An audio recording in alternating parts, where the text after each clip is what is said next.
are you going to be able to sell your property? So somebody has to pay. There's a cost somewhere. Nothing is free, right?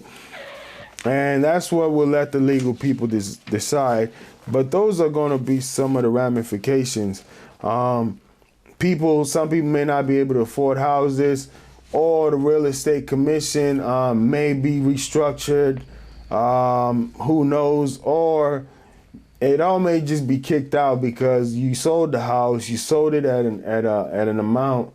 And one thing I'm seeing is they're not settling. They're actually going to trial, which is a good thing, because if you settle, then it opens up Pandora's box. Everybody and their mother will start suing you, right? But if you fight it and you win it, then it shuts the door to that. If you lose it, possibly you may be going out of business. But if they make a ruling that's not so egregious or not so punitive, then you can kind of get some kind. Maybe sometimes people go at $13 billion and settle for $1 billion, but these companies are only making hundreds of millions. So this lawsuit is out here to just destroy the industry, technically.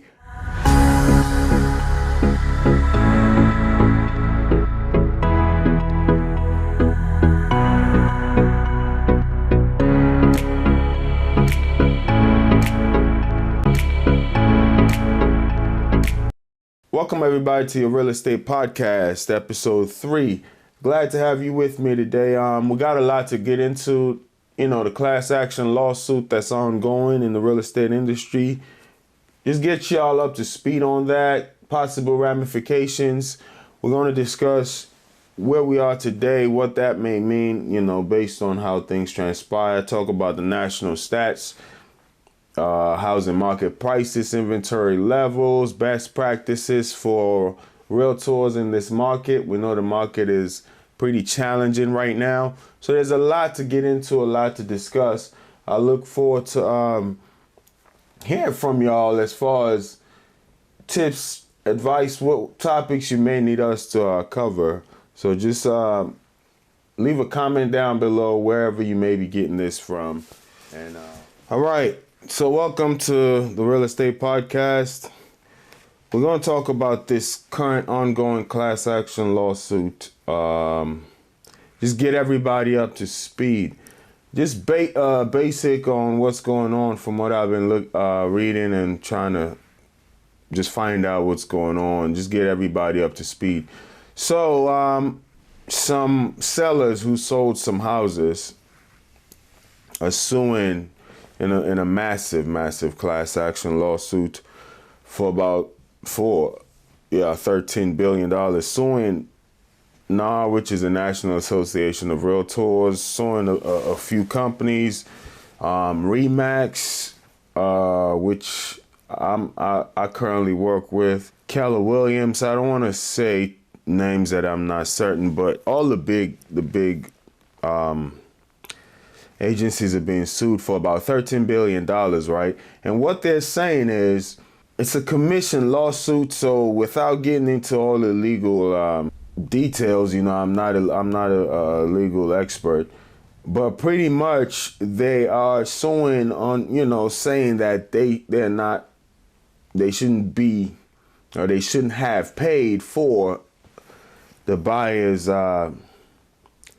agent commission. So just a quick breakdown. In real estate, you got a buyer, seller, homeowner, home buyer, right? 9 times out of 10, the seller pays a 6% commission. So if you look at Zillow, Redfin, Realtor.com, Truly, all these websites, and you want to sell your house as a homeowner, you'll see it's going to just give you a cost of selling, and some of that cost is going to say commission fees, right? And it'll be 6%. So that 6% normally goes to your agent as the seller of the house. And in essence, you are paying the buyer's agent to get your house sold as well, because that 6% commission is sometimes 9 times out of 10 split between the seller and the buyer. So what these sellers here are now saying is, I'm selling my house. I don't feel as though I need to pay for the buyer's agent, which kind of makes sense. I like to be fair, but I'm not a legal expert, right? And we're going to dive into that. Kind of makes sense. Some of the things to think about, though, is you're not being blindsided, right? These things are brought forth as far as this is my commission rate, my asking rate, 6% of the price of your property. And when you pay me the commission, in the closing of it, everything is broken down, all the details. So you sign all these documents, you get your house sold, and then now they're suing, saying they shouldn't have paid that other 3%. How it totaled to $13 billion. It's an antitrust thing. It's very huge. So we're gonna dive into that, but stay away from all the the legalities. We wanna stay in our lane, in essence, right? And let the legal experts deal with that. But that's just a big summary of what's going on with that lawsuit right now. And I was looking up some things here. This is from Reuters, and it says, NAR spokesman said this practice saves sellers time and money by having so many buyer brokers participating in their local marketplace, thus creates. So that's kind of like their PR statement. Remax's spokesman said company did not comment on pending litigations. Long and Foster declined to comment. So summary says the class action, the class seeking money damages include certain home sellers who paid a commission between March 2015 and December 2020 in states including Texas, Florida, New Jersey, Ohio, Pennsylvania, Colorado.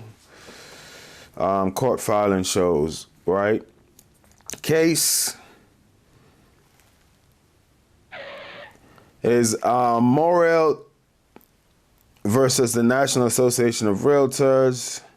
And it's currently at the U.S. District Court for the Northern District of Illinois.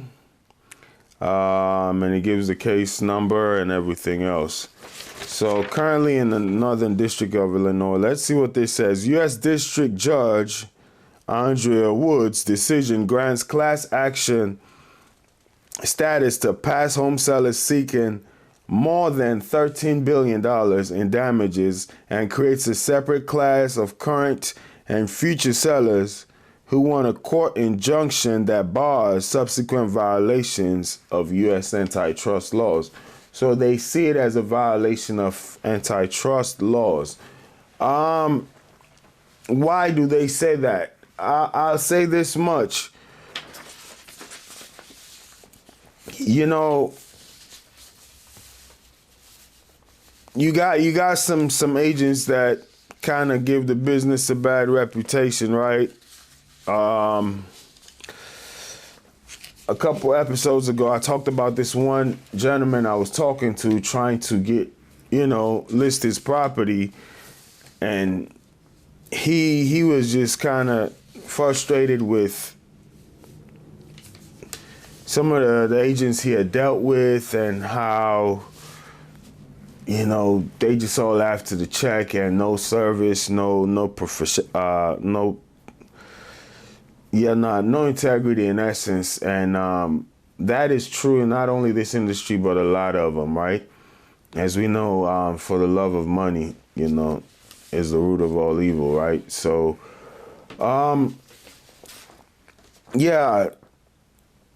I was watching this documentary in a while ago, even before I got in the real estate industry, as far as being a realtor. I kind of have been in the real estate sphere for a long time now, dealing with a bunch of property managers going to their job sites. In essence, I worked with supplier that supplied a lot of building supplies, right? So it's mostly going to job sites, trying to see who has what. So if you go there and you see, for instance, a brand scarf, you want to try to get that appliance business from that that investor. If you walk in their job site and you see locally here we got 48 lumber or something, you probably want to get that business. Hey, why are you getting your lumber from the? You see Pella windows. My supplier didn't supply Pella windows at the time. We did, like, I think Anderson or something. So why are you getting your windows from Pella? How can we beat that? So in essence, that's what I was doing. Or you see, like, in paint, you see, what are the paint companies around here locally? But you get the idea. Wow, I'm shocked these companies can't come to mind. I remember seeing their buckets all the time in some of these job sites. Sherwin-Williams, you see all these other paint companies. Now you want to get their paint business. So in essence, I was working with these technically developers, but they're not like massive developers. They mostly build single family homes, fix and flippers, right? But they do it at a pretty efficient level, 10 houses, 10 projects at a time. So I've done that for a little while, dealing with these contractors. And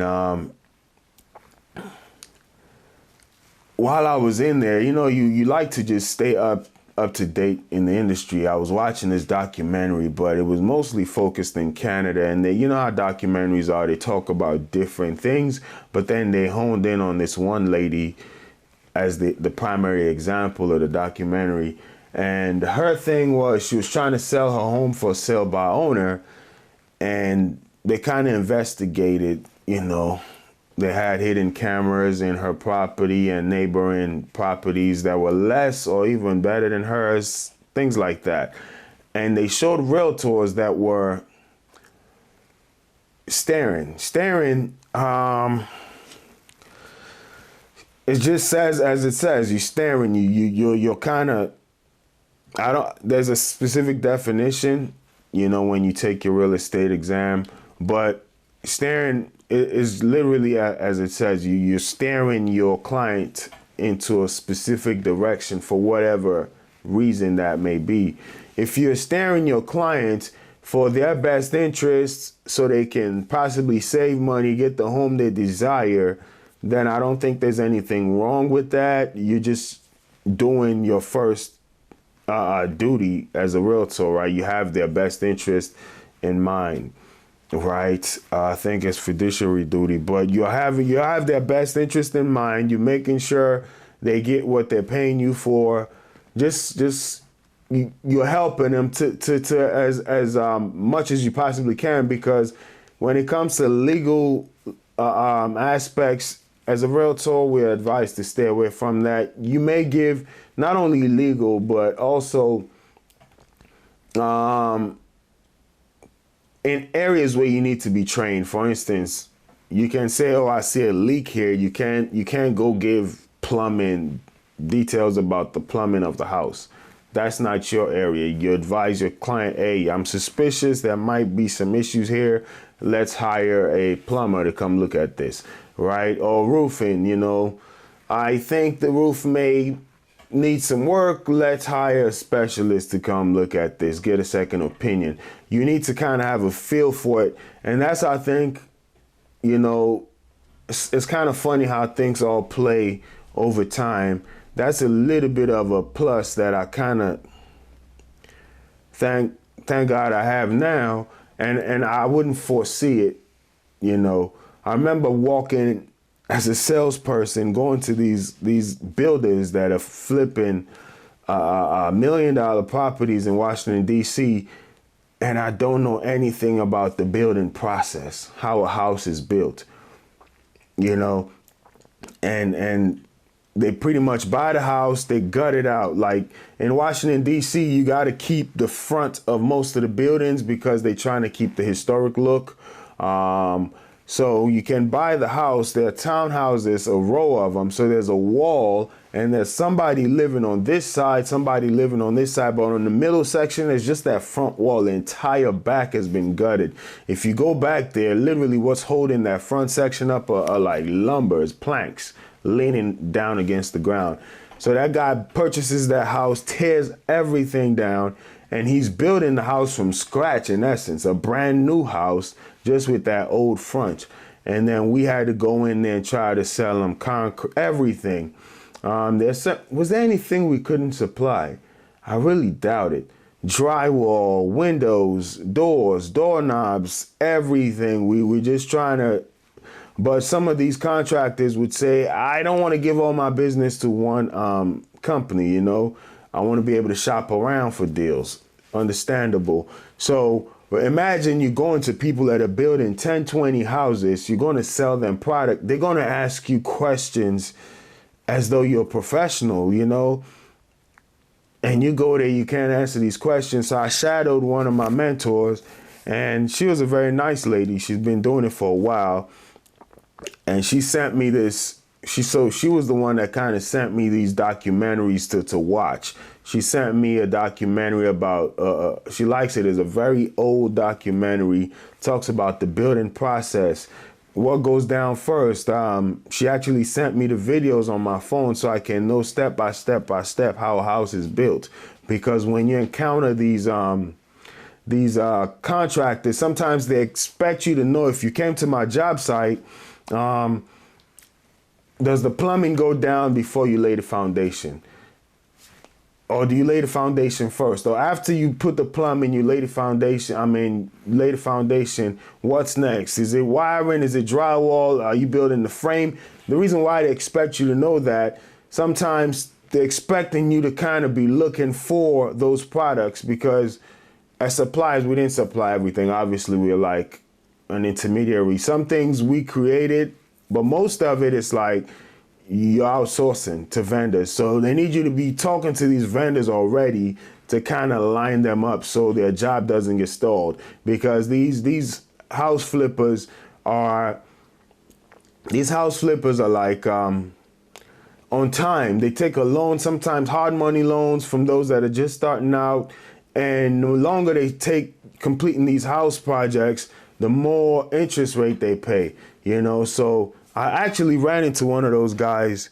Was it 2 weeks ago? He was so happy to see me, gave me a big old hug. He said, man, the market has slowed down. We completed 3 houses and we did open houses and we didn't have any showings, you know. He said neighbors came through because they were curious, but actual buyers that were interested in buying these houses didn't show. This was actually like 2 weeks ago. I ran into one of those, not the top guy, but one of the main guys I was dealing with. His cousin owns the company, and it's a very family type thing. So his cousin got him to oversee all the project managers and the contractors, because unfortunately contractors normally are not, you know, not everybody, but some of them weren't so genuine. You know, they'll steal like faucets. Some of those faucets cost $200-$300, you know, and you buy 10 of them for all these houses you're building. You store it in one of the properties that is almost semi-finished, and then a few of them walk out the door.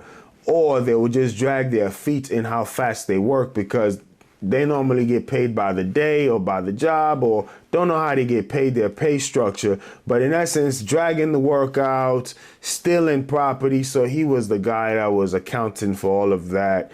And I dealt with him more so than the top guy that owned the company. The guy that owned the company, I actually only met him once in the years I dealt with the company. And I was in the sit down where he was talking to my superiors, but I had to be there because I was the point of contact with the other gentleman I'm talking about. He was the point of contact with our company, so we both had to sit there. You know, you kind of know, the two of us know each other more. We know what's going on. My superiors, they don't know the intricate details about that account, and vice versa. He doesn't know all the intricate details about the transaction with us. So I only met him one time. But the other guy that was the lower level guy that did all the project, oversaw all the projects, I dealt with him all the time. And I saw him a few days ago, and he was just telling me, hey, this is what's going on in the market over there. I say all that to say that knowledge there of knowing just how to build a house, like literally just going, when you go to a project, it's completely just dirt, right? And some trailers, some caterpillars, some concrete pallets. And then you're actually selling this guy everything from that process. Then you see the pipes go down and the framing, then, you know, the drywall, insulation, all of that. Then, you know, electrical wires get ran. You see the whole process. Well, the framing, electrical wires, then they put the drywall. You see the whole house form, you know. It just kind of helps now as a realtor when I walk into a house and I can say, hey, there's something here. But I can't say I know what's wrong, because then there can be a legal issue, right? So I said all that to say that in essence. So it kind of helps, and I never knew the path, how things led. For instance, I was, you know, dealing with a buyer last week and buying a brand new home. Come to find out, the agent for that developer, massive developer, probably one of the biggest single family developers in Maryland. I see their signs all over, like they buy acres upon acres of land and just build brand new homes. Excuse me. So dealing with the buyer who went over there, when I was just interacting with the rep for that company, turned out he was a real estate agent for like 10 years, and now he's working for him. He's actually a broker, a licensed broker right now. So you never know what one path may lead you into another, you know. All things are kind of woven together. So just looking back, being a real estate agent and going into a house, you can see things that may be wrong with a house, and you can kind of give an opinion, but when it comes down to a fact, a stated fact, you need to refer it to a professional. Anyway, I say all that to say, this ongoing lawsuit, that particular job led me to my mentor that sent me these documentaries, and as I was watching them, I saw realtors, right, in Canada, and the news channel went to this one lady. She was selling a house for sale by owner. So she's selling a house for sale by owner, and they were trying to catch his realtors in the act of staring. So we talked about antitrust. Trust, like, you know, the public is putting a lot of trust in these organizations that are looking out for, one, the interest of their clients, which are us realtors, but also the public in general, right?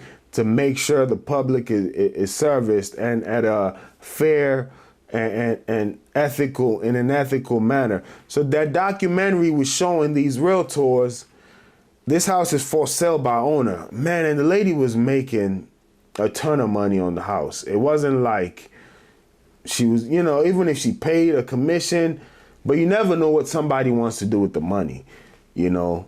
She was getting older, so who knows? Maybe she was banking on that for her retirement, but it was something somewhere around 70, 80,000, even if she paid a commission, or maybe over 100 plus. It was a lot of money. I don't know how much it was, but the house had appreciated hundreds of thousands of dollars. So even if she paid like a commission of 40,000, she was still getting ready to walk away with a huge amount. I don't want to get the numbers wrong, but she was getting ready to walk away even with commissions paid, hundreds of thousands of dollars, because she had bought the house, stayed there for a while, she took great care of it, and it just appreciated. The neighborhood blew up, as we normally say, right?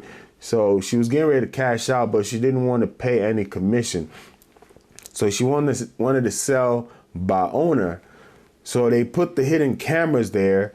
The realtors walked in, and they were just not like, they would walk in, look at the house, try to engage with her, try to get her to list the property. She would tell them, no, I'm selling this by owner. And those same realtors now will go around the neighborhood showing clients houses that were not even up to par to the lady's house, right? And that's they're staring them away from that property because they knew she didn't pay any commission. She paid no commission, so there's no essence in showing them that house. They don't get any money. So, is that fair to the lady trying to sell her property? Maybe not. Is that fair to the buyer? Definitely not. That's not the best interest of your buyer. As a realtor, you didn't show your buyer maybe the best property on the block because you were looking out for that commission. But is it fair now to the realtor to do all of that work and get no money? Definitely not, right? So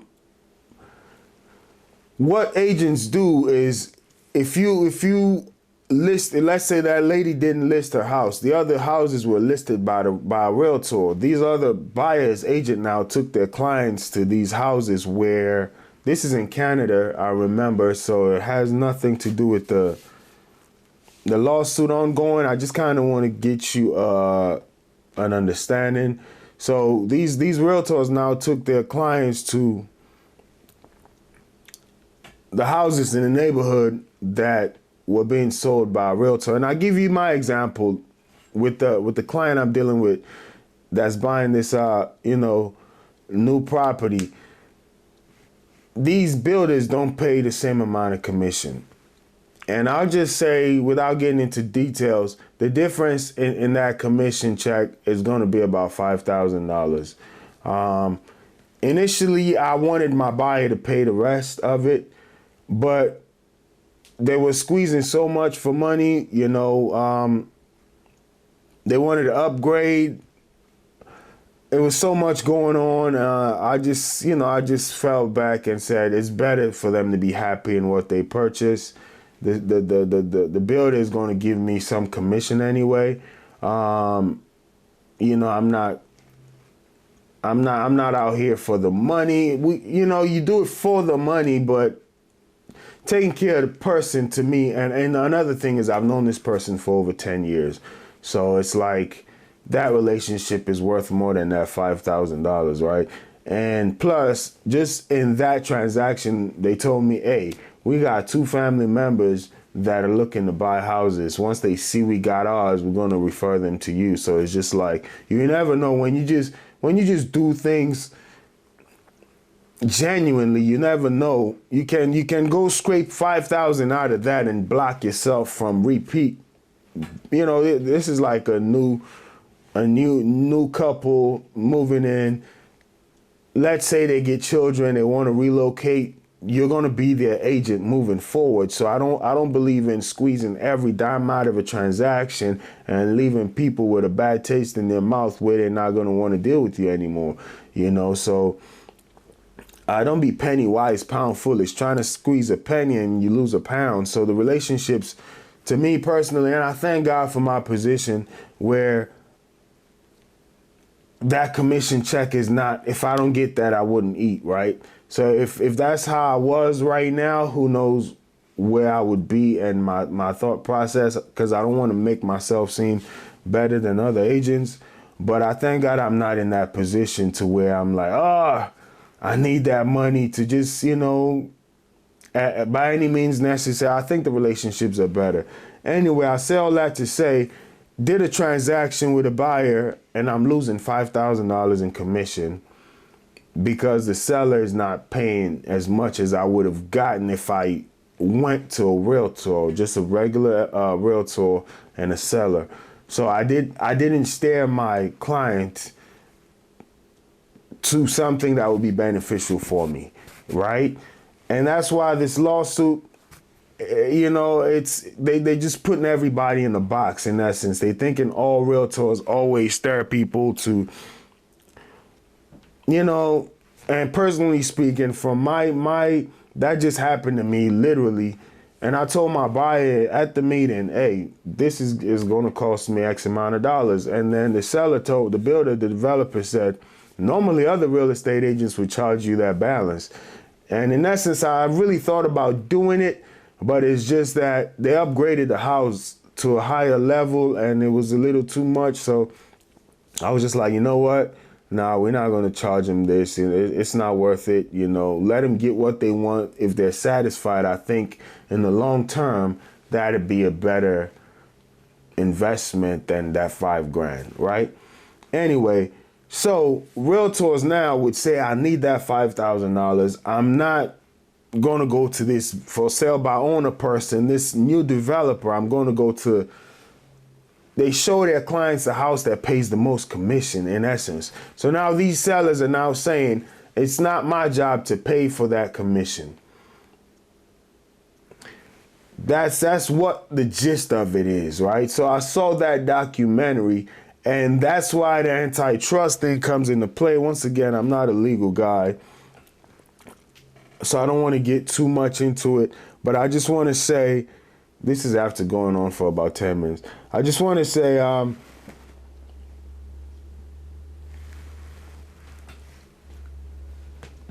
there's this concern for the public that they may not be able to, it may not be fair. If you got people that are not genuine, I see the danger there to where they're only staring their clients. They might stare their clients to the house that gives the most commission and not necessarily, one, not in the best interest of the buyer. Second, not in the best interest of other sellers. But that seller who's paying the most commission, who got the biggest property, they're always in the winning position. Ironically, though, the lawsuit is not coming from a buyer. It's coming from a seller that paid the commission. So after they paid the commission, I don't want to say buyer's remorse, they got seller's remorse. Like, man, I paid them 30 grand and they paid another agent 15 of that 30. Why did I pay that agent 15 of that 30? But here, let me give you another perspective. The perspective is, you got seller's agents and you got buyer's agents, right? So people just master. Some people are good at everything, but you know, jack of all trade, master of none, right? So it's better to master. You need your lane in any industry. You know, sometimes it's as you get good in that lane, then you can kind of branch off and learn a little bit more. You know, but it's good to have a lane and then go from there. So some people are good with sellers. You know, they're good at getting listings. They know how to close deals. Others are good with buyers. They know how to find buyers. So now you find a buyer. This seller is going to make sure your house sells quickly. So if you got to move, that's the plus in paying the commission. If you got to move in a timely manner, the seller is going to be able to get that done. If you want to get the most for your house, so let's say you're asking $400,000. This seller know all these buyers agent. He starts a bidding war for your house. Instead of selling it for $400,000, you end up selling it for $450,000. You can still pay whatever commission you had to pay and then get some more money. So if you get the right seller that can partner with the right buyers agents, it doesn't matter because they can start bidding wars to where you'll pay commission but still net the most. So these are the things, right? On the other side for the buyer, I'll just look at it like this. Or let me try to break it down like this. Just based on the example I gave you with a client I dealt with, and most people renting or buying, only a few have just the resources stacked up, they're ready to go. Most people have most of the resources, but buying a house takes a lot, and then moving into it, and then 9 times out of 10, you're starting a family, you need some resources. So you may have the money, but you need some resources. So the buyer, that's why buyers normally look for seller's concession. Can the seller do the closing costs? That's why the government got the FHA program, all of these. It's not the easiest thing to do. So it's almost like if the buyers now have to pay that 3% commission to an agent, the amount of houses sold will be will drop, right? And it just it really depends on how you look at it, but yeah, I just think the more expensive you make something, does it become more affordable to a lot of people, you know? And owning a home it is big, so a lot of people may not be able to buy houses, at least not the house of their dream. Maybe they need to drop down, but when you drop down in the amount you're going to pay on a house, then you talk about moving into a high crime neighborhood, a neighborhood that may not be so favorable for your children, all of these things. So then it kind of goes to a redlining almost again, right? Where they kind of keep you out of certain neighborhoods economically, not through blatant discrimination or anything, but just economically. They buy you out, right? So those are the other areas that this lawsuit may open, buyers to where they may not be able to get the house they desire, may not be able to move their children into the school districts they desire because now they got to pay a commission. So there's so much that can possibly go on with this lawsuit. But in summarizing, what it's about is sellers are saying we paid a commission not only for my agent but also for the buyer's agent, and that's not fair. That's what they're saying. The agents are saying, hey, we didn't lie to you. We told you the commission and how it gets broken down. That helps us get your house sold faster. Where we are now, let's see. So this judge just granted the law, this lawsuit to kind of move on. It says designation as a class means plaintiffs can pursue large-scale claims against the National Association of Realtors, RE/MAX LLC, Long and Foster, Keller Williams, just all these other ones, right? Georgia's order was not ruling on a merit of the allegation, which can still be contested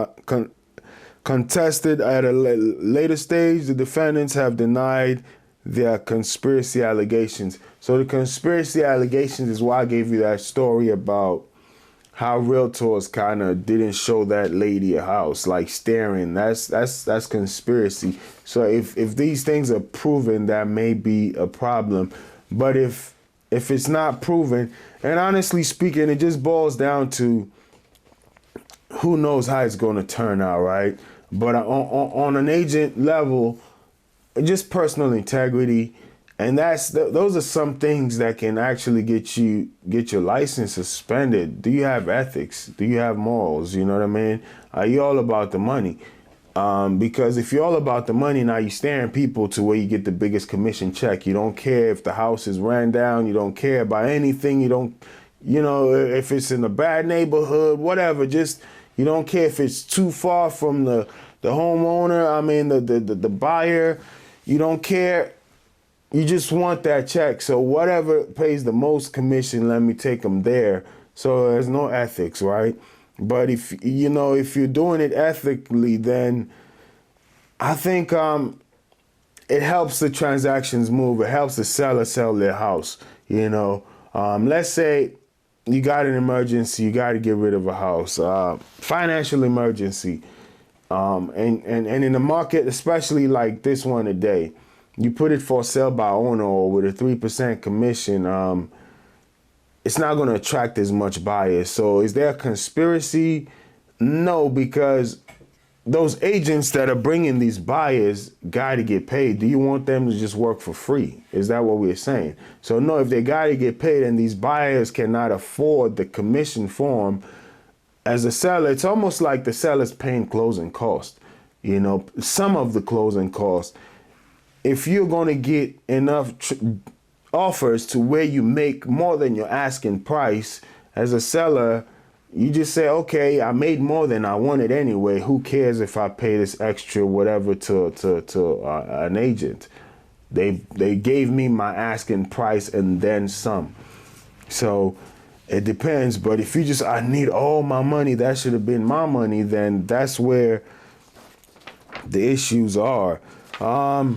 So what does that mean? Well, let's just take a look at a few things here. This is another website I looked at, a federal judge in Illinois.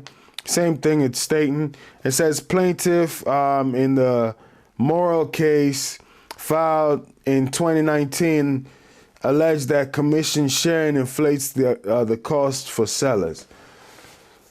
They allege that it inflates the cost for sellers. We already went into that.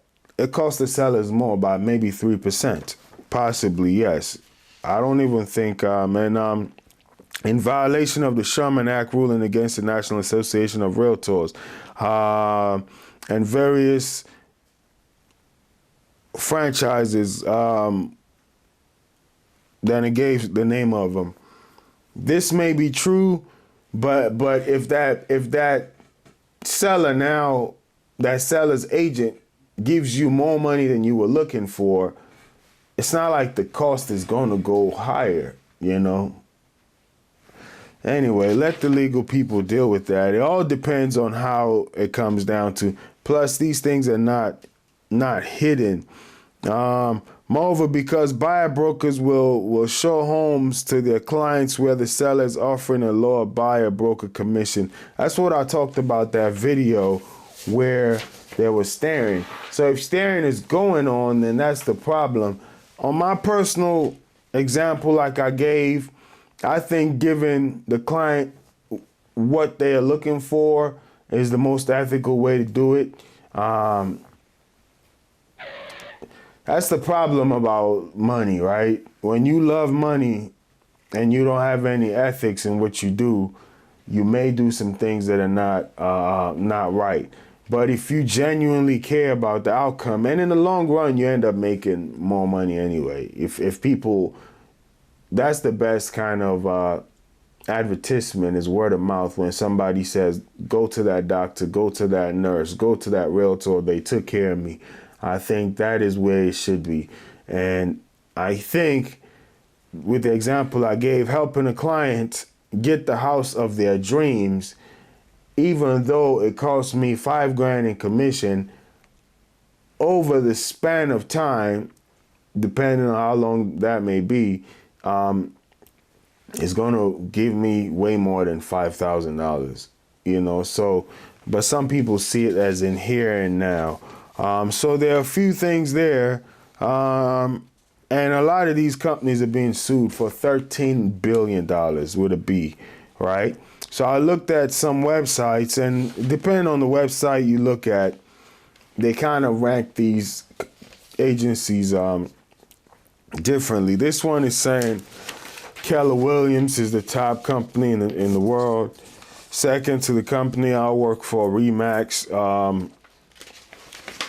Then here it says 3 is Caldwell Banker, then Century 21. Then you know, you got a few more down the list, but based on who you look at or what website you look at, they give you different companies as 1 or 2. I saw like Keller Williams's peak revenue in 2022, however, was like 180 million. Remax's total revenue was at 355 million for 2022, something along those lines. So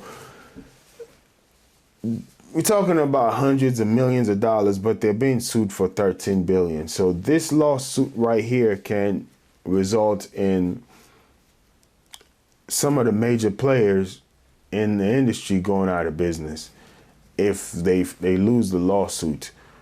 To their defense, one thing is you're not being blindsided. These things are broken down, and the reason why the seller's agent is charging you that is to get the desired result, getting your house sold and sold at a fast pace.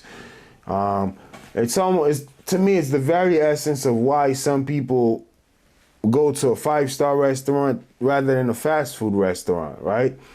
A 5-star restaurant, you're going to get the desired result of eating possibly healthy or something you act tasty, something you like, slow cooked meal, something that reminds you of home cooked, as opposed to something fast, unhealthy, So you're getting the desired results, you're paying more for it, right? Why people wear designer suits or wear name brand watches rather than the one that, the cheap watches, right? There's a cost benefit analysis to these things. You pay the cost and you get the service desired. Can those results be the same if the seller didn't pay that commission? I really doubt it, right? It will then transfer that cost. Somebody has to pay. It would transfer the cost to the buyer. And are you saying if the buyer cannot afford that commission, they shouldn't buy a house? If that's what you're saying, or if it's not your concern as to whether they buy a house or not, then that's up to you. That's fine, but are you going to be able to sell your property? So somebody has to pay. There's a cost somewhere. Nothing is free, right? And that's what we'll let the legal people decide. But those are going to be some of the ramifications. Some people may not be able to afford houses, or the real estate commission may be restructured. Who knows? Or it all may just be kicked out because you sold the house, you sold it at an amount. And one thing I'm seeing is they're not settling; they're actually going to trial, which is a good thing, because if you settle, then it opens up Pandora's box. Everybody and their mother will start suing you, right? But if you fight it and you win it, then it shuts the door to that. If you lose it, possibly you may be going out of business. But if they make a ruling that's not so egregious or not so punitive, then you can kind of get maybe sometimes people go at $13 billion and settle for $1 billion, but these companies are only making hundreds of millions. So this lawsuit is out here to just destroy the industry technically. But all these people got lawyers, so high paid lawyers, that's what their job is for. They're just the unfortunate ones in every single industry, right? You got doctors that do malpractices. You got crooked cops in every single industry. You got people that break the rules. But if the National Association of Realtors is overseeing, and then the local board of realtors, like here in Maryland, we got the Maryland Association of Realtors, right? If they're overseeing their agents to make sure they're not staring, and even the government boards, sometimes they would send people to go buy houses, or especially in neighborhoods where they feel as though these staring or redlining things are happening. The Fair Housing Commission, they will just do these things to see are these things happening. So if they do their job to actually investigate and regulate and clean the industry up, then it shouldn't be anything to worry about. Or if all agents were ethical, But here to say we're going to punish an entire industry for the bad decision of a few agents, I don't think that's fair all the way across. And if you cannot even prove that those agents were conspiring in the first place, if they were literally doing the best for their clients to either buy or sell, because what, did I stare my client into less commissions? No, I gave them the best possible outcome. So if these agents can prove that, hey, I provided the best house for my client, or I provided the most buyers for my client, then this lawsuit may just not hold any water. Who knows? So we talked about companies possibly going bankrupt based on how this thing falls out. We talked about what this means for buyer's agent. For buyer's agent, currently getting paid by seller's agents. We talked about that. This could restructure the commission framework. Seller's agent, this 3% incentive currently drives buyer's agent. We talk about that. So seller may charge the seller's agent may charge the seller 3%, 6% for selling the property, but they pay 3 of that out. That 3 that they pay out is to give them buyers, like to bring buyers quicker. What this may do for seller's agent, if they lose this lawsuit, you got to put your working hat on now, right? You can't just list it and people bring our buyers to you because of a commission. There's no incentive, for them to bring you buyers. So now you got to go do the work and go find buyers. You may need to be a buyer and a seller's agent. So who knows? There's just so many angles, so many possibilities with this thing. But I really think it boils down to ethics, man. If you just do business on the up and up, then you ain't got to worry about it. That's really what I think. What this means for the industry, it depends on how you look at it, Can it clean up the industry from those who are not genuine? Possibly. But like I said, how many incidents have we had with police brutality or like gun violence or all these laws that they enact? Does it stop these things, Does it really stop them? Does it stop crime? Does it stop, can it put a Band-Aid on it? I hope, you don't want to be in an industry where everybody is just a slime ball. You just hope people really got morals, man, And unfortunately, that may not be the case, It says what this class action lawsuit means for sellers. So sellers right now, financially, okay, for instance, if you have a house going for $400,000 and you're selling it, they charge you a 6% commission. That's $24,000. So if this class action lawsuit gets to pass, that 6% now goes to 3%, possibly. Who knows how it'll be restructured. So 3%, and you get to save $12,000. So now, okay, you were charging $400,000, now you're paying $12,000. Check this out. However, it may mean a slowdown in the time to sell it. So if you're trying to sell, remember I talked about my builder, the investor I was dealing with, right? Finished the houses, and now he's trying to sell it, but he couldn't find buyers, right? As an investor, right, the longer he holds on to that property, he continues to pay one interest and all of these things, you may lose by the time you sell it if you hold on to it for a long time. So as a seller, the longer you hold on and you're constantly paying mortgage on a house, on a property that you wanted to sell, is it going to be, if your mortgage is $3,000, 36912, it takes 4 months to sell that property. You've lost that $12,000 anyway, right? If it takes 5 months, some of these houses are there, especially in this market right now. Some houses are flying because of inventory levels being what they are. Like, man, I showed my client so many houses, this client I have, and I wouldn't buy most of those houses, Just don't look good, you know what I mean? So it's just like, the inventory level is garbage right now. So it's like, anyway, so that's the cost. You get to save $12,000, but you lose it because your house is on the market for so much longer. But here's the deal: you pay that $12,000. That buyer now brings more buyers. That seller's agent brings more buyers, And rather than selling the house for 400 grand, you get to sell it for 420, 450,000.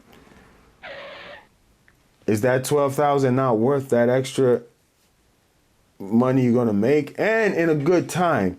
So, I really think that commission, paying that commission really helps you sell the property, and sometimes for more of an asking price than you were initially looking at. But I will say this, only if that agent is a go-getter, if they strive, they do the work for you, it really, so it boils down to those things. What this means for buyers, potentially you may have to not only save for your closing costs, but now the agent's commission. Most agents don't have to worry about that because they normally get it from the seller's part. And, they're able to get these buyers, pre-qualify them, go on all these showings, Here's the deal.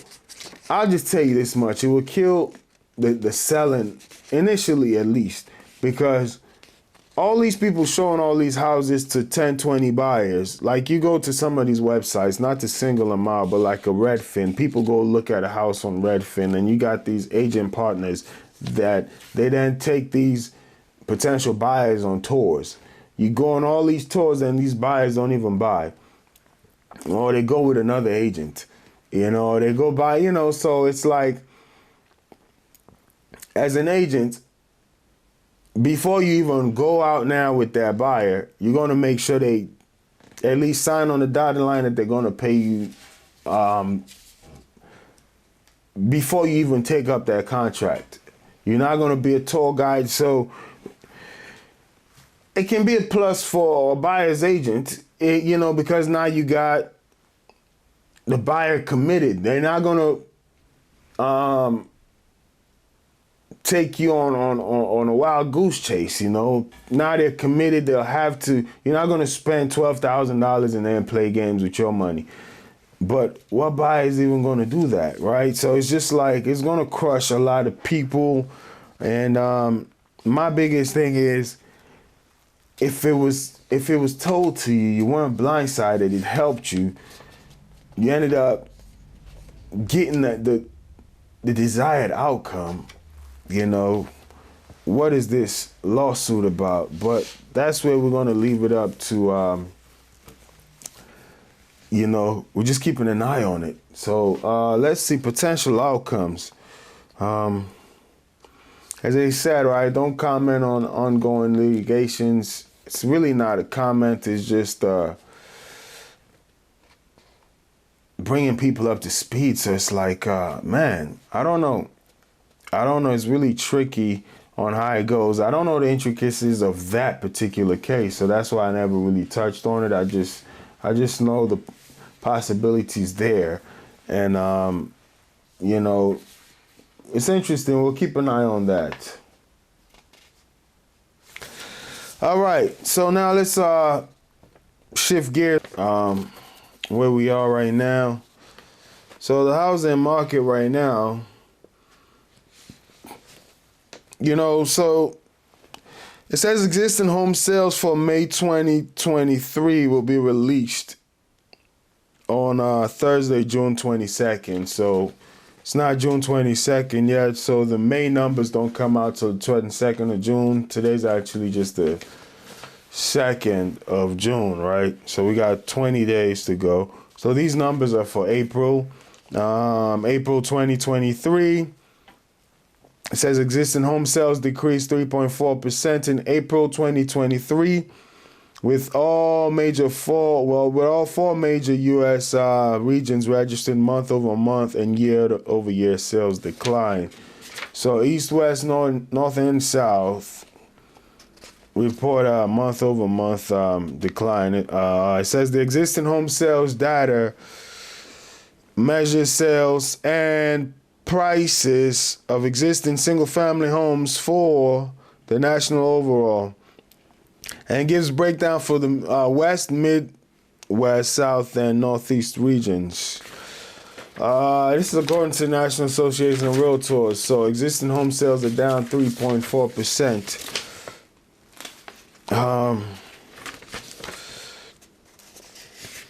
Let's take a look at pending home sales nationally for the month of April 2023 is down 5.2%. It says in March of 2023, pending home sales fell 5.2% month over month and 23.2% year over year. The South saw month over month increase, but sales in the other three regions declined. All right, so that's the National Association of Realtors talking about the market right there. What that is saying right now is there's just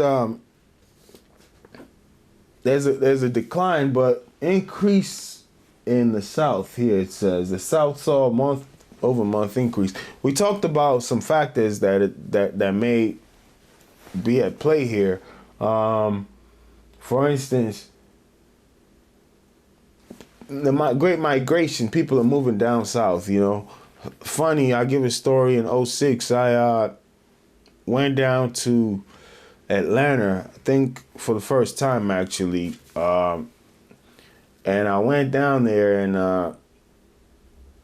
to go see one of my friends, and what he was paying for a single family house with a yard and everything was $200 less than what I was paying for a 2-bedroom apartment up on this side. You know, so I was like, man, I can see why people move down south. If I can only get an apartment and that is less than your mortgage, I don't know if it's the same now, but south in general, yes, you can get a bigger house, bigger bang for your buck. So that may be a factor in why this is happening. And as we've known, this Taylor 2 market thing is kind of still the trend, to where based on the location of your house, based on the curb appeal, you may get more for your house than you asked, you know. While other houses may not be selling. So the market, just based on inventory levels, even though inflation is high, interest rates are high, this also affects builders, right? And the supply chain thing, you know, I heard it's better now than pre-pandemic, or during it's back now to pre-pandemic flow, but the supply chain issues can slow down the building process, and people got to move. They don't have time for you to finish building this house, so it's like just so many factors there. Really so many factors there that are keeping the market from crashing, because on a personal level, I still see like my property value going up throughout all this market crash, you know.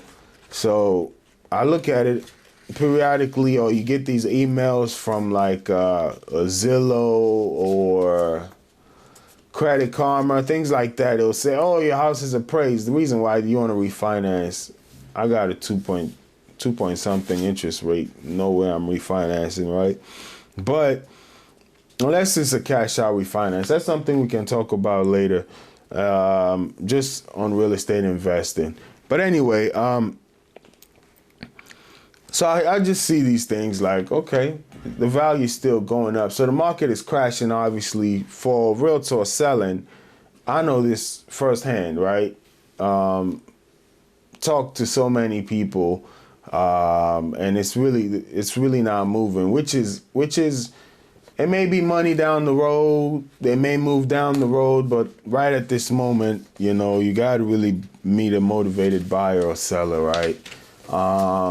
It's not the days of convincing people to make a move. Right now, the money is going to do the convincing for them. If it makes sense, they'll make the move financially. If it doesn't make financial sense, you can't convince people to make that move. Just where we are right now in the market. So let's look at the state of Maryland. April 2023 numbers, right? And once again, like I said, the numbers for May come out a little later. So in the state of Maryland, it says units sold, that's down tremendously.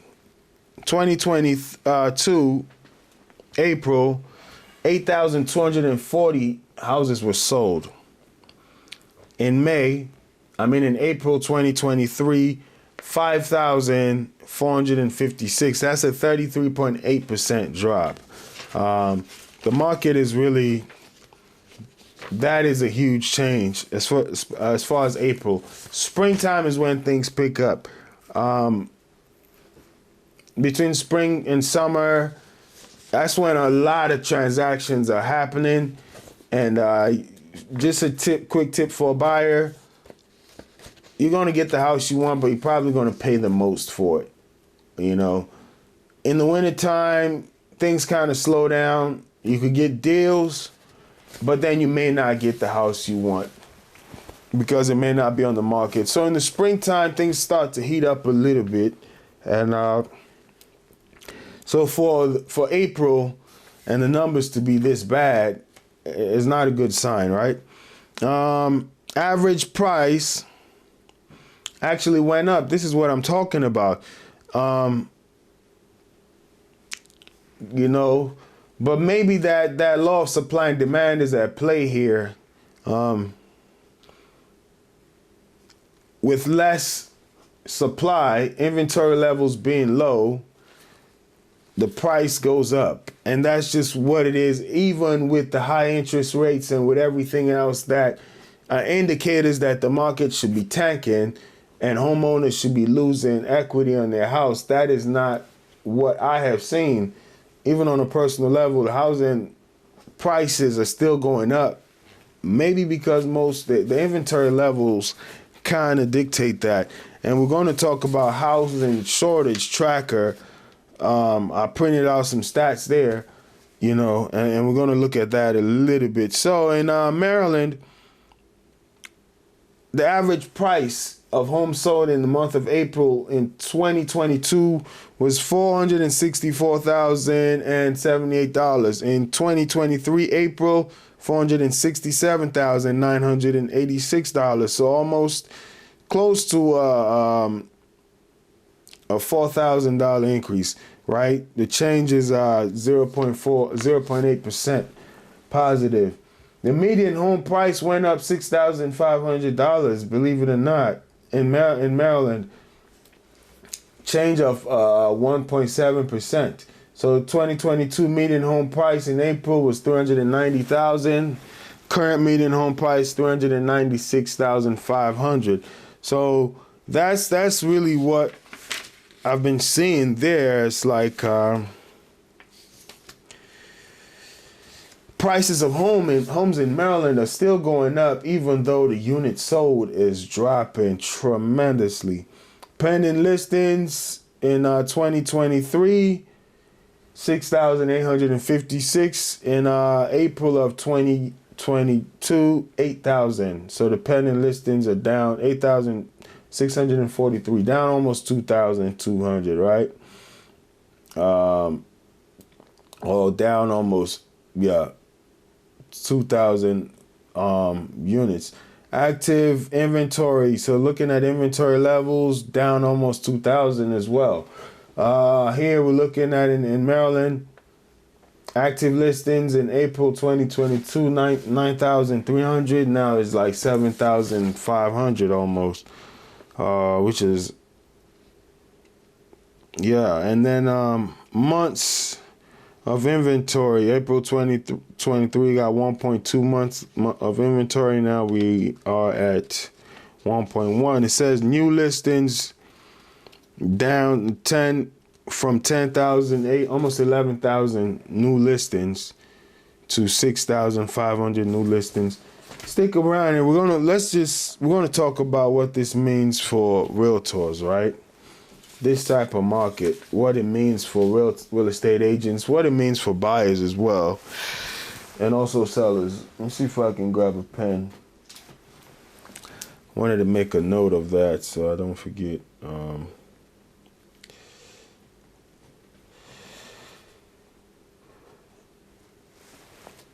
All right, so let's look at the housing shortage tracker.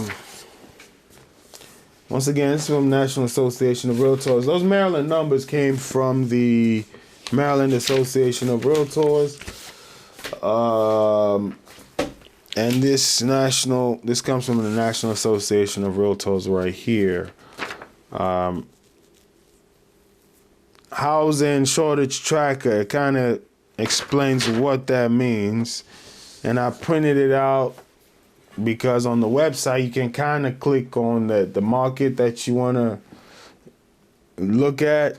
So just the default setting is at Newark, Jersey, and PA.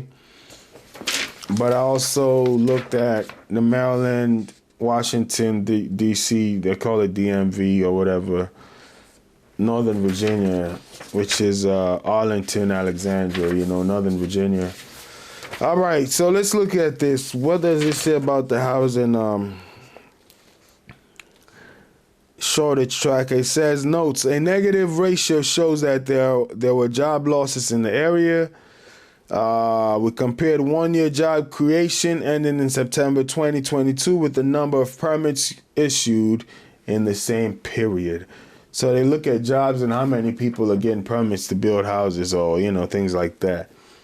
Data is provided for metropolitan areas which have at least 100,000 total non-farm employees. So not a rural area is what they look at. Source, U.S. Census Bureau, U.S. Bureau of Labor Statistics. So that's how they used to calculate these numbers. So permits, single-family units in New York, 13,000 permits. Permits, total units, 63,000 permits. This is in New York, the Newark, Jersey area.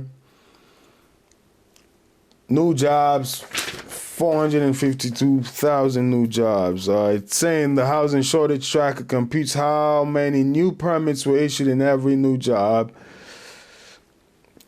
in 174 metropolitan areas. Based on the historical average, one permit is issued for every 2 new jobs. However, that is not the case for many metropolitan areas, so it's just a general take right there. And in this area in D.C., we're talking about permits, 12,000 for single-family units. Total units, 31,000. New jobs, 88,800. All right. So let's just see with all these numbers here, what does that mean for a realtor right now? Or just what to expect. Right now, the industry is going to be clean. It's clean and I got an article later about real estate agents quitting, right? From Business Insider. Talks about a bunch of agents have been quitting. So what this means is it's just making things leaner. I'll give you the Elon Musk example, right? They said he bought Tesla and he trimmed it down. Cut down employees, do more with less is the saying that these corporations have now, right? They slim it down, just cut the fat out, and then you get more lean muscle and you become more productive. That may be true in our industry as well right now. So you look at just a lot of these industries, man. A lot of businesses, the more they grow, they pick up all these extra costs that don't generate revenue, right? No knock on HR, but HR is like a service. For a company, you got an HR department. They're making sure in-house things are flowing well. But are they generating money for your company? Not necessarily.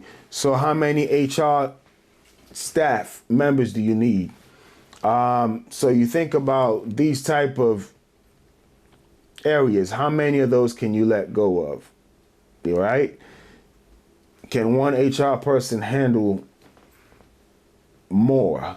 Do you need 5 of them, right? Do you need an HR director and all the other people behind them? So you're trying to cut the fat to see who's generating money and who's not, and how we can be more efficient. Does your But if that HR person gets you the best hire to where now your company, yes, back to the Elon Musk example, he said one good engineer is better than, just paraphrasing, getting a ton of subpar engineers, right? When you think about SpaceX and then Tesla, so it went for the best talent. So if that HR person is going to hire you the best talent, they may well be worth it because the result of their job. So now as a CEO, you're looking at this thing like, man, how can I cut costs if I'm not making the revenue, right? So you're not making the money. How can you cut costs? What is going to be beneficial for you, in order for your business to survive? Because you keep pouring water into this bowl with a hole, you're going to run out of water, right? So you got to stop the leaks somewhere. And so you need to trim out whatever is a wasted expense. Office space, whatever it may be. All these extra parties, some of these companies then hire party planners. What purpose do you serve? How do you make the company grow? Or you're on the sales team, you're just a consultant. Are you actually selling anything? Has your consultation actually generated any revenue? These are just things people look at and say, I don't know, man. Maybe we can let go of this person. Anyway, so that's what this is going to do for this industry. A lot of people that are not able to survive now will quit. That's just what it is. And those just getting into the industry, or those that are able to survive the skills you learn now in a market that is so tough, I believe if the market ever settles down, will be necessary or will help you thrive when the market does settle down, right? Because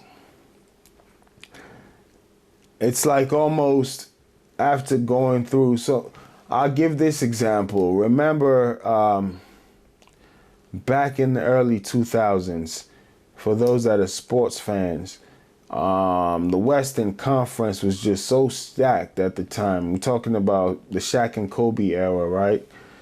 We're talking about the Lakers, the Sacramento Kings, the San Antonio Spurs, Phoenix Suns, Dallas Mavericks. We had so many powerhouses, the Timberwolves, so many powerhouses on the Western side.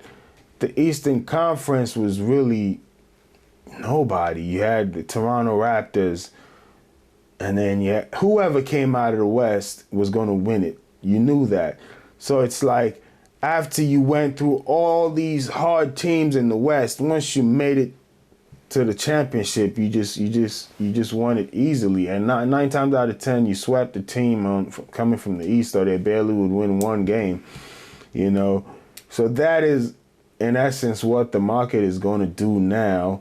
Is like, you're going through all these challenges right now. If you are able to build best practices as an agent right now, once you get to that market that is a little better than this, you're just going to sweep it, right? I hope that makes sense. So what are some of these best practices? And today we're just going to touch on one quick one here, or maybe a couple. And this is something I would say I struggled with in the beginning, is consistency. And I just think about how many deals kind of slip through the cracks just because of not being consistent. I would speak to this person, get a good conversation, but remember last podcast I talked about focus on the big rocks, focus on the revenue generating activities. I would get so pulled up and caught up in personal issues going on just other aspects of business, whether it's servicing a client, whatever it may be. You just get pulled into so many different directions that when you go back to follow that lead, it's now so cold, and they probably moved on with somebody else. So this is when I think, man, So speaking of scaling a business, right?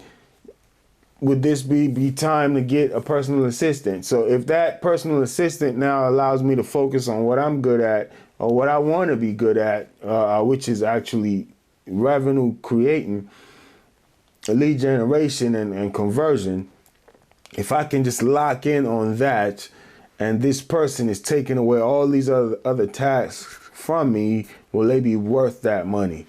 Right? This is however much they ask for compensation. So these are the things you think about. And I just said being consistent, I would get going with a client, but get pulled into so many different directions sometimes that lead falls through. So that's something I would tell most agents, especially the new ones right now. That's something to watch out for: consistency. You can start something now. You do it for a week. You don't, the follow up, you don't want to be hawkish to where you drive people insane, but the follow up, right? You want to be able to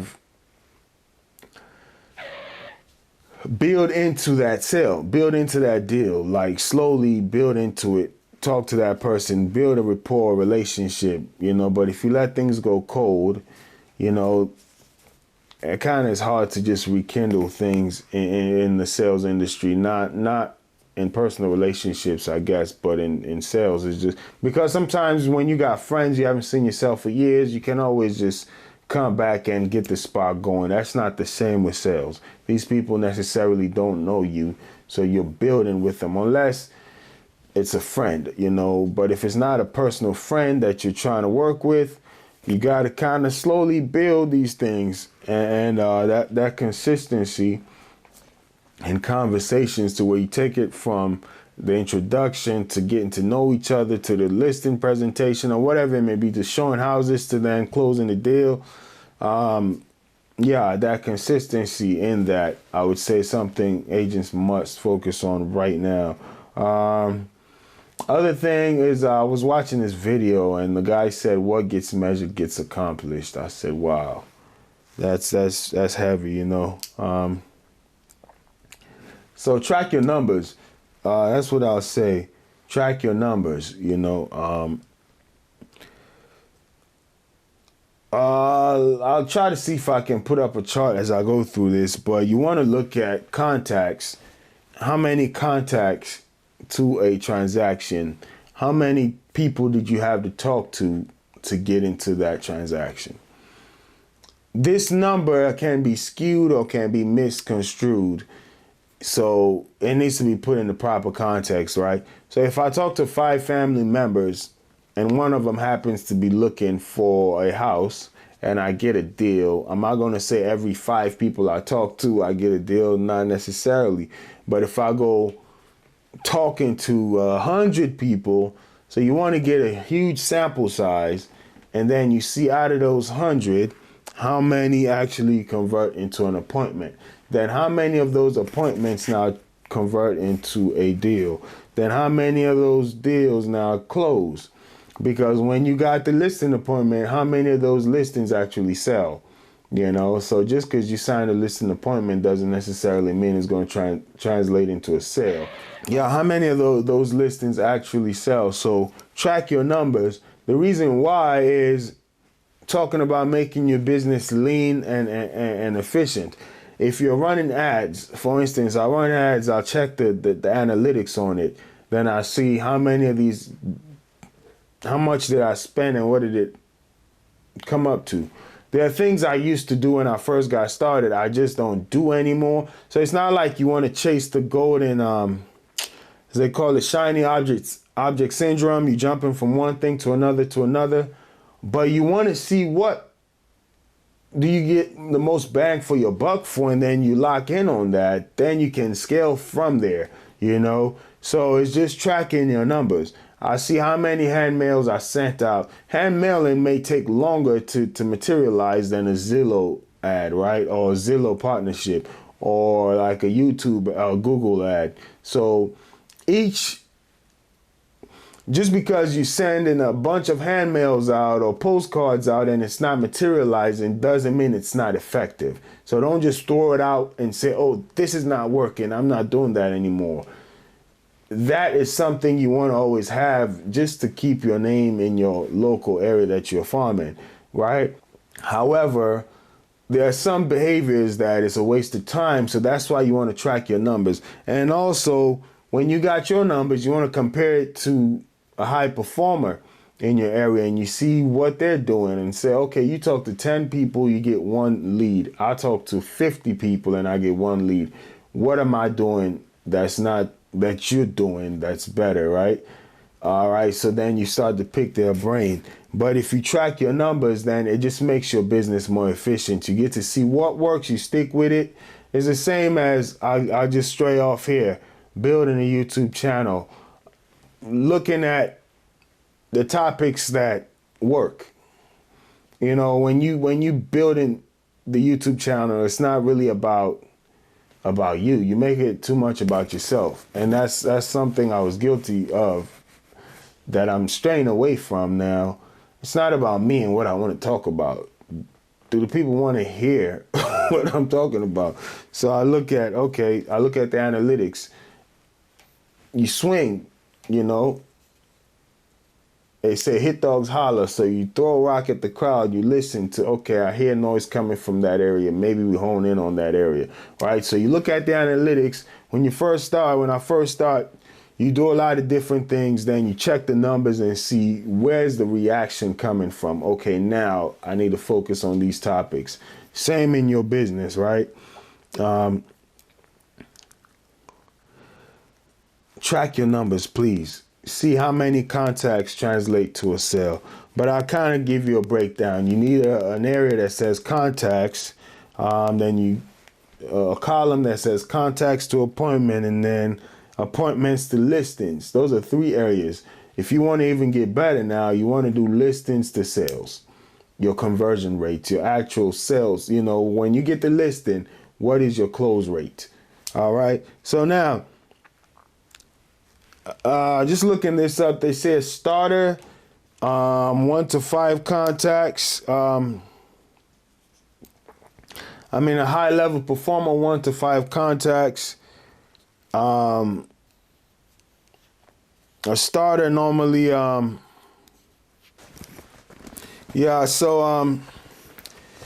said contacts per hour, right? You do a job and you get paid by the hour technically. So even though it's commission based, you want to get it down to where it can be, you can compute it, you can calculate it, you can analyze it. So a beginner normally does 1 to 5 contacts each hour.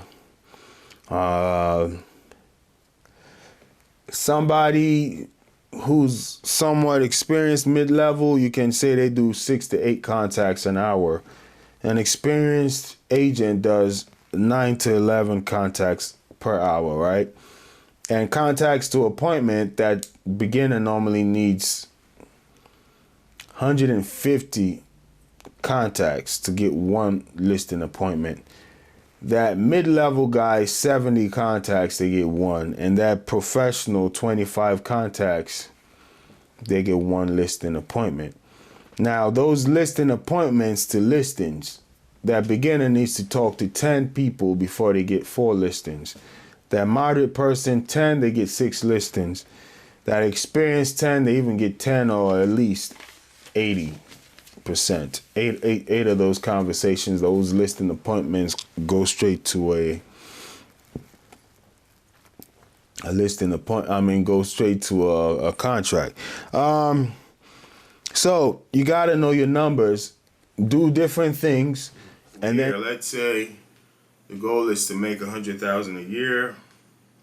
You look at the median home price. In the state of Maryland, we saw that's $396,500, right? $396,500. But we're just gonna go with a national average. I think about $380 or so.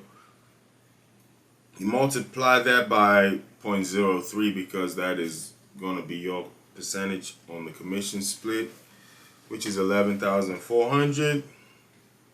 Now you want to divide 100,000 by 11,400, and you say, okay, I need to sell 8.9 houses.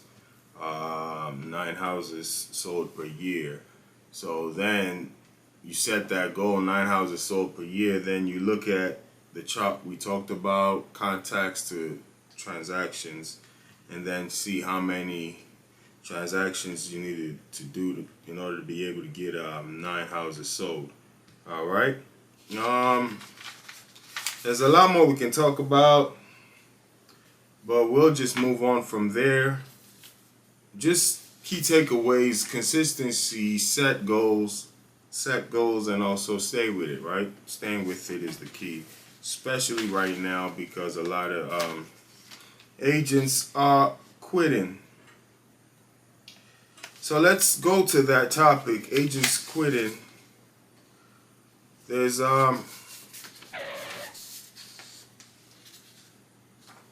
actually, just when you Google that, this comes up. Even in the best of times, only about 10 to 15% of people who start in real estate will still be in real estate 5 years later. So, what's that? 85% or 90% of agents quit in 5 years. If you're an agent who joined the industry in 2021, you'll question whether you'll still be your career. Probably not, right? So 90% of people that join the real estate industry quit in 5 years. There's a reason for that. Just lead generation. This is a kill what you eat industry. So are you going to be driven to continue doing that? Or do you get what you need and transition into something else? On that note, we're going to talk about the National Association of Realtors membership counts. There's a chart here. Got this from BusinessInsider.com. It goes from 1980 to 2023. Not going to go through all of it, but in 1980 it was somewhere under 800,000 agents. In 2022, it hit its peak so far. The chart has been going up. Basically, population growth, all those kind of things factor in. But 2022, October was the peak of 1.6 million, 886 members, right? In March of 2023, we're down to 1.5, 269,000 members. When you subtract the two, 1.6 million 886 from 1.5 269.15, 73,000 agents have quit in the last 5 months. As we see, the market is tough, so instead of people joining, they're dropping. What does that actually mean? So when the market is booming, a lot of people get in. It's almost like almost everything in life, right? The Bitcoin thing, the crypto thing. But normally the saying goes, by the time you hear about it from everybody, it's almost too late, right? Those who actually achieve things get into it before the public kind of jumps in. Because once things get oversaturated, the supply and demand thing says, it's not going to work. You want to get in early. So the thing is, a lot of people get in the market because it was booming. It just all really boils down to, one, is failure an option for you?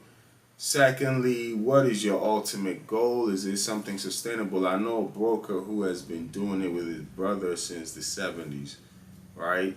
Still successful, both of them. His brother is the actual broker. He's an associate broker. Been in the industry since the 1970s. And now they don't prospect as much. Repeat customers kind of just let them do their thing. Is that what you're doing it for? Or are you looking to transition into investing? Just different aspects of the business. So now that a bunch of people are quitting, as I said, if you can weather the storm, when the market picks up, By the time a bunch of people get to hear that the market is booming and they want to get in it, you're already in it, right? And you can kind of ride that wave. So just some key takeaways. If you can ride the wave, you'll be good. Finally, we're just going to wrap this up with the interest rates as of right now. We're looking at the 30-year fixed rate, 7.18%. 7.18% with an APR of 7.2. That is a lot. That's very high. 15-year fixed rate mortgage, 6.61 with an APR of 6.64. 30-year jumbo, 7.18. APR of 7.19. 5 to 1 ARM, 6.03. 7.83 ARM. APR. We already talked about what the ARM stands for, adjustable rate mortgage. You can check out my previous videos about that. We already addressed that. We're not going to get too much into that today. Well, that's it for this today's episode. I hope you liked it. Hope it was helpful. Hope it broke down some things ongoing in real estate. Look forward to hearing back from you. If you got anything you would like to share with me, please do so. Leave a comment down below, wherever you're getting this from. And thank you.